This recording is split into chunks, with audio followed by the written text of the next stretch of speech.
ব্যাপারটা যদি বিস্তারিত বলেন। দেখুন, যেভাবে রাজ্য সরকার সংশোধনী ওয়াকফ আইনের বিরোধিতা করছিল আপনার ঘুমিয়ে ঘুমিয়ে, এবং এর সপক্ষে ছিল এটা আমরা জানতাম, এবং তিনি দুদিন আগে এটা প্রমাণ করে দিয়েছেন। তিনি ডুবে ডুবে জল খাচ্ছিলেন।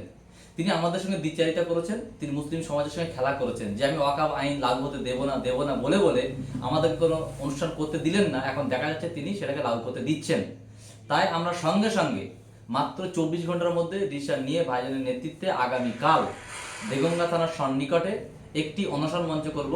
সেখানে আমরা 10 থেকে 20 জন মতো ব্যক্তি, যারা সারাদিন সকাল 9টা থেকে সন্ধ্যা 9টা পর্যন্ত না খেয়ে থাকবে, সে অনশন মঞ্চে থাকবে। সেই সঙ্গে আমাদের সাধারণ কর্মী, সাধারণ ব্যক্তিগণ বর্গ সেখানে উপস্থিত থাকবেন, দু এক কথা বলবেন। কিন্তু আমরা অনশন কোনো প্রতীকী অনশন নয়, আমরা প্রকৃত অনশন কালকে করছি। এই ধিক্কার জানাচ্ছি মাননীয় মুখ্যমন্ত্রীকে, তিনি যে আমাদের সঙ্গে দ্বিচারিতা করেছেন, তিনি আমাদের সঙ্গে যেভাবে ব্যবহার করেছেন, আমাদের সঙ্গে খেলা করেছেন, তারই প্রতিবাদে, এবং এই দেশের যিনি হিটলার রাজা আছেন, তিনি যে আমাদের উপরে জোর করে একটা আইন চাপিয়ে দেওয়ার চেষ্টা করছে, এরই প্রতিবাদে কালকে অনশন মঞ্চ। কালকের অনশন মঞ্চ একদিন অনশন মঞ্চ, যদি কিনা দ্রুত আকারে এর বিরুদ্ধে কিছু একটা করা না হয়, সপক্ষে কিছু গিয়ে করা না হয়, আমাদের পক্ষে না দাঁড়ান মাননীয় মুখ্যমন্ত্রী এবং মাননীয় প্রধানমন্ত্রী, তাহলে আমরা দীর্ঘদিন অনশন করব।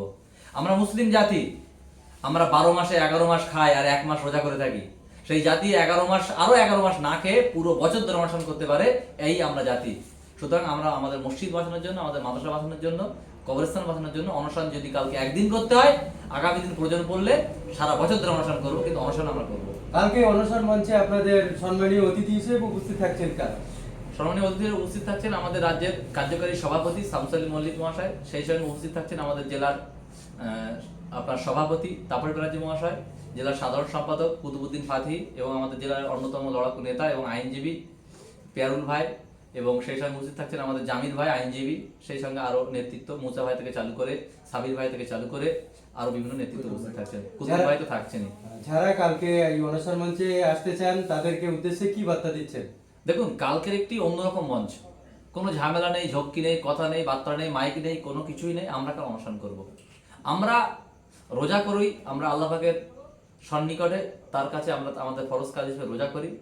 কিন্তু আমার মনে হয়, আমার ছোট্ট জ্ঞানে, আমি কোনো বড় মুফতি বা মাওলানা সাহেব নয়, তারপরেও আমাদের কবর, আমাদের মাদ্রাসা, আমাদের মসজিদ, আমাদের খানকা বাঁচানোর জন্য আমার মনে পড়ছে রোজা এক্ষুনি রাখা দরকার।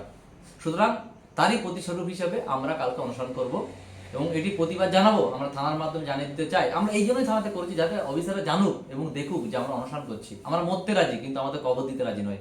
আমরা মরতে রাজি, আমাদের মাদ্রাসা দিতে রাজি নয়। আমরা মরতে রাজি, কিন্তু আমাদের খানকা দিতে রাজি নয়। অনশনটা কোথায় হচ্ছে? থানার ঠিক সম্মুখে হিসেবে আপনি ধরতে পারেন। থানার ডান সাইডে একটি ফাঁকা জায়গা আছে, তীর্থ মঞ্চ বলে, সেখানে আমরা কাল করছি, একদম থানার সন্নিকটে। তো বন্ধুরা, এতক্ষণ শুনছিলেন আগামীকাল ওয়াকফ বিলের বিরুদ্ধে এখানে অনশন মঞ্চ হচ্ছে দেগঙ্গার থানার একেবারে সন্নিকটে।